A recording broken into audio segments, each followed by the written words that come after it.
Alaikum wa rahmatullahi wa barakatuh. C'est Nazmi, j'espère que vous allez bien. Donc, dans cette vidéo, Inch'Allah, je vais vous présenter une méthode pour maîtriser au moins 500 000 verbes en 30 minutes. Donc, ça peut paraître étonnant, mais pourtant, c'est possible. Donc, si vous aussi, vous avez du mal à apprendre des verbes, ou bien que vous confondez les verbes lorsque vous les appreniez, le vrai problème, c'est pas dans les verbes en soi, ni chez vous. D'accord? Chacun a la capacité d'apprendre. Le problème, le réel problème, c'est la méthode utilisée. Avec une bonne méthode, vous pouvez maîtriser énormément de verbes en très peu de temps. Donc à court terme, en utilisant la méthode que je vais vous donner aujourd'hui, vous pourrez apprendre une vingtaine, voire une trentaine de verbes par jour. Pour à long terme, vous pourrez maîtriser au moins 500 000 verbes dans la langue arabe. Donc n'importe quelle personne qui utilise cette méthode, en sachant lire et écrire l'arabe, bien sûr, il faut un minimum, il faut savoir lire et écrire l'arabe, en utilisant cette méthode, elle pourra maîtriser les verbes dans la langue arabe, Inch'Allah. Donc avant de vous donner la méthode, on doit passer par une introduction qui est obligatoire pour pouvoir comprendre cette méthode. Donc c'est quelques notions importantes pour la conjugaison des verbes. Donc soyez très attentifs, ça ne va pas être très long, d'accord? En moins de 30 minutes, vous allez comprendre la méthode. Cependant, comme je vous ai dit, pour comprendre cette méthode, il y a des bases à savoir. Parmi les choses importantes à savoir, premièrement, la racine d'un verbe dans la langue arabe, elle est composée de 3 lettres ou bien de 4 lettres. D'accord? Donc, c'est-à-dire que dans la langue arabe, les mots, ils ont une racine. Et la racine d'un verbe, elle est soit de 3 lettres, ça c'est dans 95% des cas, ou soit de 4 lettres. Donc ça c'est peu. D'accord? Ça arrive, mais c'est peu. Donc j'ai fait un petit schéma qui récapitule ça juste en dessous. El-fi'l, c'est le verbe. On dit qu'il est thulathi, d'accord? Donc c'est un terme que vous pouvez apprendre, bien sûr. Thulathi, ça veut dire qu'il est à 3 lettres, sa racine est à 3 lettres, ou ruba'i, que sa racine, elle est à 4 lettres. Première chose à retenir, que dans la langue arabe, les verbes, ils ont une racine, soit de 3 lettres, et c'est la majorité, ou soit de 4 lettres. Deuxièmement, un verbe dans la langue arabe est au minimum composé de 3 lettres et au maximum de 6 lettres. Donc les lettres rajoutées à la racine du verbe sont là pour indiquer une nuance. Donc, dans la langue arabe, vous allez voir qu'il y a des verbes à 3 lettres, 4 lettres, 5 lettres et 6 lettres. On a dit que la racine d'un verbe a été composée de 3 lettres. Donc si nous on se trouve avec un verbe à 4 lettres, c'est-à-dire qu'on lui a rajouté une lettre. D'accord? On lui a rajouté une lettre, et cette lettre rajoutée là, elle est venue pour indiquer une nuance par rapport au sens de la racine. D'accord? Elle est venue pour indiquer une nuance. Donc il y a un petit schéma récapitulatif. Donc el-fi'l, on a dit thulathi ou bien ruba'i. Le ruba'i, pour l'instant, on ne va pas en parler. D'accord? Vu que c'est 5% des cas, on ne va pas traiter là-dessus. On va s'intéresser que au thulathi. Donc si la racine est de 3 lettres, ça se divise en deux. Soit le verbe, il va être mujarrad, donc ça veut dire que le verbe, il sera composé que de la racine. Donc il sera composé que de 3 lettres. Ou soit on va dire qu'il va être mezid. Mezid, ça veut dire qu'il sera composé au minimum 4 lettres. Il aura une lettre d'ajout en plus. D'accord? Il aura une lettre, ou 2 lettres, ou 3 lettres qu'on aura rajoutées. Donc mezid biharf, c'est-à-dire que là, le verbe il sera à 4 lettres. D'accord? On lui a rajouté une lettre. Mezid biharfain, le verbe il sera à 5 lettres. Ou mezid bi thalathati ahruf, où on lui a rajouté 3 lettres. Donc, ça sera un verbe à 6 lettres. D'accord? Ça sera un verbe à 6 lettres. Mais le verbe à 6 lettres, à 5 lettres et à 4 lettres, d'accord? Ils auront la même racine. Ils auront la même racine qui est une racine à 3 lettres. Donc, ça, on va dire la base, là, ce qu'on est en train de voir maintenant, c'est plus compliqué que la méthode. D'accord? C'est plus compliqué que la méthode, mais pourtant c'est indispensable pour comprendre la méthode. Donc voilà, j'espère que c'est clair, d'accord, pour cette feuille-là. Troisièmement, un terme à savoir, la base d'un verbe. La base d'un verbe, c'est sa forme au passé. Parce que dans la langue arabe, le verbe, il peut se conjuguer au passé, au présent et à l'impératif. D'accord? Il n'y a que trois temps. Le passé, le présent et l'impératif. Il n'y a pas de superlatif, subjonctif. Ça n'existe pas, ça, en arabe. D'accord? Donc, on appelle sa base, donc c'est un terme à retenir qu'on va en avoir besoin. Sa base, c'est sa forme au passé. Quatrièmement, pour faciliter la mémorisation des verbes, les Arabes ont établi des règles de conjugaison, que l'on verra par la suite dans les cours à venir. Donc c'est-à-dire qu'à la base, dans la langue arabe, d'accord, il n'y avait pas de règles. La langue arabe, c'est une langue qui est parlée. Cependant, lorsque les gens ils ont commencé à se convertir à l'islam et qu'ils ont commencé du coup à apprendre l'arabe, pour éviter que les gens fassent des fautes en parlant, les savants ont mis en place des règles tirées du parler des Arabes. D'accord? Ils ont vu que les Arabes, ils parlaient tout le temps de cette manière-là. À chaque fois, ils disaient telle chose de cette manière-là, donc ils ont instauré des règles. D'accord? Que ceux qui apprenaient l'arabe devaient suivre pour pouvoir parler comme les Arabes. Et cinquièmement, du coup, parmi ces règles, le fait de remplacer les lettres correspondant à la racine du mot par les lettres fa, ain et lem, comme dans les exemples ci-dessous. Donc avec le tableau, ça va être plus clair. Par exemple, si on prend le verbe kataba, qui veut dire écrire, la première lettre de la racine, c'est un kef. D'accord? La deuxième lettre de la racine, c'est un t. Et la troisième lettre de la racine, c'est un b. Et bien les Arabes, qu'est-ce qu'ils ont fait pour instaurer ces règles-là? Ils ont remplacé la première lettre par un fa, la deuxième lettre par un aïn et la troisième lettre par un lem. Et ensuite, on replace les voyelles. Donc s'il y avait fatha, fatha, fatha, on met la fatha, fatha, fatha. D'accord? Donc, kataba, c'est devenu fa'ala. D'accord? Kataba, c'est devenu fa'ala. Pourquoi ils ont fait ça? On va le voir juste dans la feuille suivante. D'accord? On termine juste le tableau. Et dans la feuille suivante, on va comprendre pourquoi ils ont fait ça. Quel est le but de remplacer des lettres par des lettres? Ça sert à quoi?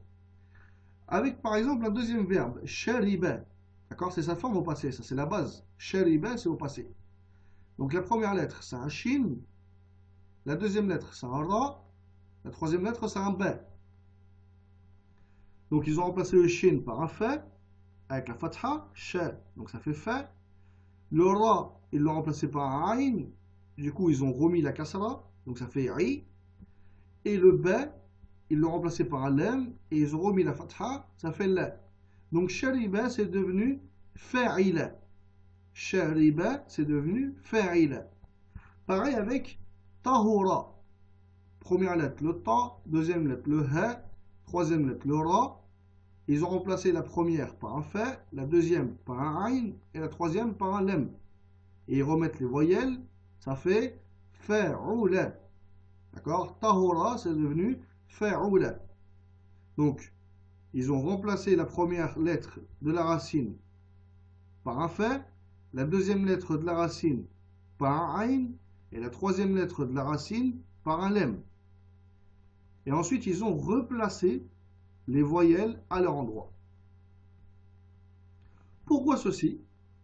Car dans la langue arabe, les verbes se ressemblent énormément dans la manière de se conjuguer. Donc un verbe, lorsque il est à plus de 3 lettres, donc s'il a 4 lettres, 5 lettres ou 6 lettres, vous allez voir qu'il a une manière de se conjuguer qui est identique à énormément d'autres verbes qui ont la même forme. D'accord? Qui ont la même forme. Donc c'est pour cela qu'il existe des règles pour conjuguer les verbes à plus de 4 lettres. Les verbes à 3 lettres n'ont pas de règles pour les conjuguer. Il faut les apprendre tout simplement. Donc par exemple, shariba, il n'y a pas de règle pour le conjuguer. Il faut l'apprendre. Tahora, il n'y a pas de verbe. D'accord? Kataba, il n'y a pas de règle. Excusez-moi. Il n'y a pas de règle pour kataba. Il faut l'apprendre tout simplement. Par contre, si on dit le verbe akhraja, akhraja, il a une règle. D'accord? C'est composé de 4 lettres. Et c'est ce qu'on va voir tout de suite. Donc les règles de conjugaison des verbes à plus de 3 lettres. Donc là, on rentre vraiment dans le vif du sujet, on rentre dans la méthode en elle-même qui va vous permettre de maîtriser au moins 500 000 verbes dans la langue arabe. D'accord? Donc, si en remplaçant les lettres correspondant à la racine du mot, d'accord? En remplaçant les lettres correspondant à la racine du mot, la base du verbe ressemble à ça. Donc, c'est-à-dire qu'on prend la forme au passé. On prend la forme au passé. Par exemple, dans cet exemple-là, d'accord, qatala, qatala, on remplace les lettres de la racine par le fait, le ayn et le lem. Donc qatala, ça deviendra fa'ala. Si en remplaçant les lettres, ça nous donne fa'ala, alors il se conjuguera tout le temps de cette manière. D'accord? Il se conjuguera tout le temps de cette manière. C'est-à-dire que par exemple, on a le verbe qatala. D'accord? On peut avoir un autre verbe, par exemple, qui va être le verbe kharaja. D'accord? Je peux en inventer. Le but, c'est pas le sens du verbe maintenant. D'accord? On ne va pas traduire les verbes. Juste, c'est pour vous faire comprendre. Donc, je vais mettre des lettres au hasard, c'est pas grave. C'est juste pour vous faire comprendre la méthode, que ça marche avec n'importe quel verbe. Si on dit par exemple kharaja, et bah, en remplaçant, ça deviendra aussi fa'ala. Donc, le verbe qatala et kharaja, ils ont un point commun. C'est se fa'ala là. Et là, je vous ai donné qu'un deuxième exemple. Mais il y en a des milliers. D'accord? Donc ces milliers de verbes-là, si en remplaçant les lettres de la racine, la base c'est fa'ala, alors ça sera toujours fa'ala, yufa'ilu, fa'il, mufa'alatun. Vous allez tout le temps le conjuguer de cette manière-là. Fa'ala, yufa'ilu, fa'il, mufa'alatun. C'est pour ça que le verbe qatala, si vous ne le connaissez pas, en apprenant seulement cette ligne-là, vous allez pouvoir le conjuguer. Et vous allez pouvoir dire qatala, c'est qatala, yuqatilu, qatil, muqatalatun. Ça se conjugue de la même manière. Si sa base, c'est af'ala, comme par exemple akhraja. D'accord? Ce sera toujours af'ala, yuf'ilu, af'il, if'alun. Donc, par exemple, akhraja, on dira akhraja, yukhriju, akhrij, ikhrajun. Donc, ce que vous avez seulement à apprendre, c'est ce qui est en rouge. D'accord? C'est ce qui est en rouge.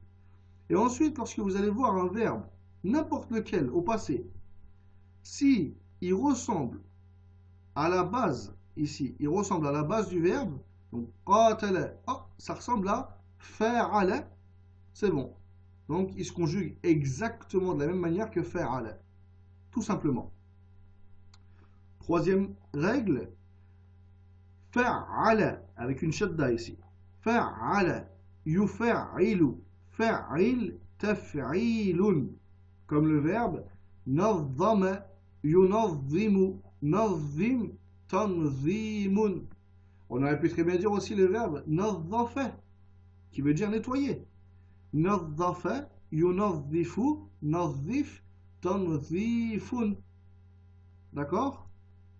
Ou bien par exemple le verbe kharraja, kharraja, yukharriju, kharrij, takhrijun. Ça marche avec tous les verbes. Dès que la base c'est la même que la base de la règle, et bah il se conjugue exactement de la même manière. Donc là on en a vu trois. D'accord? On a vu fa'ala, on a vu af'ala et on a vu fa'ala.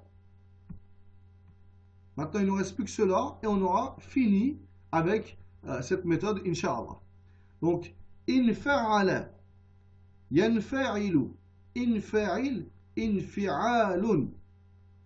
Comme par exemple le verbe indarasa, yandarisu, indaris, indirasun. Pareil. Ifta'ala, yafta'ilu, ifta'il, ifti'alun. comme le verbe ikhtalafa, yakhtalifu, ikhtalif, ikhtilafun. Ensuite, tafa'ala, yatafa'alu, tafa'al, tafa'ulun, comme le verbe taqatala, yataqatalu, taqatal, taqatulun. Donc vous remarquez, même si vous ne comprenez pas le sens des verbes, d'accord, même si vous ne les comprenez pas, eh ben, au minimum déjà, et c'est un grand minimum, c'est déjà une chose excellente, c'est que vous savez le conjuguer à tous les temps. C'est-à-dire que vous avez maintenant plus qu'à apprendre sa traduction, tout simplement. Parce qu'auparavant, vous deviez apprendre la traduction et en plus apprendre à le conjuguer. Et à force d'apprendre des verbes, donc après on confond. Comment ça se conjugue? Ah mais je ne sais plus, en plus ça ressemble à l'autre. Alors qu'avec ces règles-là, vous ne pourrez plus vous tromper. D'accord? Vous ne pourrez plus vous tromper et vous saurez faire la différence. Donc on continue. Tafa'ala, yatafa'alu, tafa'al, tafa'ulun. Donc, tahaddatha, yatahaddathu, tahaddath, tahadduthun. If'alla, yaf'allu, if'al, if'ilalun.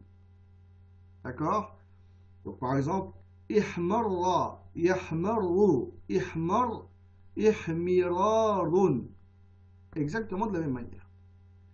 Et le dernier, istaf'ala, yastaf'ilu, istaf'il, istif'alun, comme le verbe istamala, yastamilu, istamil, isti'malun. Et pour vous montrer que ça marche avec tous les verbes, on peut dire istakhraja, yastakhriju, istakhrij, istikhrajun, istakhdama, yastakhdimu, istakhdim, istikhdamun. Istaqbala, yastaqbilu, istaqbil, istiqbalun, etc., etc. D'accord? Pour pas allonger le cours, mais sinon, ça marche avec énormément de verbes. Donc, ce que vous avez à retenir, d'accord, la chose que vous avez à retenir, là, on a vu les bases au début qui vont vous permettre de comprendre cette méthode-là. Donc, vous relisez ces bases-là, voilà, vous les maîtrisez. Mais la chose réelle que vous devez apprendre, c'est ces choses-là. Vous avez simplement à apprendre les lignes où c'est écrit en rouge. Donc vous apprenez fa'ala yufa'ilu fa'il mufa'alatun, af'ala yuf'ilu af'il if'alun, etc.